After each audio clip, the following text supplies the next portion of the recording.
Islamabad high court के 5 जजेस का तबादला करने के लिए जस्टिस सरफराज डोगर ने चीफ जस्टिस याहिया अफरीदी को ख़त लिखा है, जिसके जवाब में याहिया अफरीदी ने जो ख़त लिखा है उन्होंने कुछ सहाफ़ियों को भी भेज दिया ताकि वो जजेस के तबादले पर अपने मौक़िफ़ की तशहीर कर सके। मुहाफ़िज़ आइन चीफ जस्टिस याहिया अफरीदी अपने जवाब में कहते हैं कि जजों को काबिल तबादला इंतज़ामी अफसर समझना एक ख़तरनाक रुझान होगा। ऐसे तबादले अदालती निज़ाम की साख को नुकसान पहुँचा सकते हैं।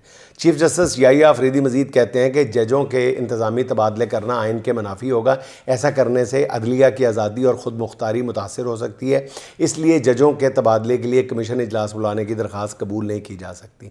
जब अदलिया की कहानी अपने अंजाम को पहुंच चुकी, जब 26वीं और 27वीं तरमीम के बाद अदालतें हुकूमत के सामने सरनगू हो चुकी, तब चीफ जस्टिस याहिया अफरीदी को ख्याल आया कि उसकी तबाही की ज़िम्मेदारी उन पर भी आएगी, मगर बहुत देर हो चुकी है। बल्कि बाज़ राय तो ये दावा भी करते हैं कि ये भी गुड कॉप बैड कॉप वाला ड्रामा रचाया गया है, जानबूझ के ये समरी भेजी गई है, वरना ये समरी जो थी ये 6 माह पहले प्लान थी, उसके बाद ये आइडिया ड्रॉप कर दिया गया था।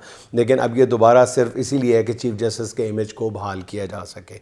ये भी एक शुनीद है अदालती हल्कों में। नाज़रीन, तारीख़ अदलिया को तबाह करने वाले किरदारों के गिर्द सुर्ख दायरा लगा चुकी है। जब लाहौर हाई कोर्ट से 14वें नंबर के जज को उठा के इस्लामाबाद का चीफ जस्टिस बना दिया गया, तो इस फैसले पर चीफ जस्टिस याहिया अफरीदी ने ये कहकर मोहर लगाई थी कि इस्लामाबाद हाई कोर्ट वफाक का गुलदस्ता है जिसमें सारे सूबों के फूल लगाए जा रहे हैं।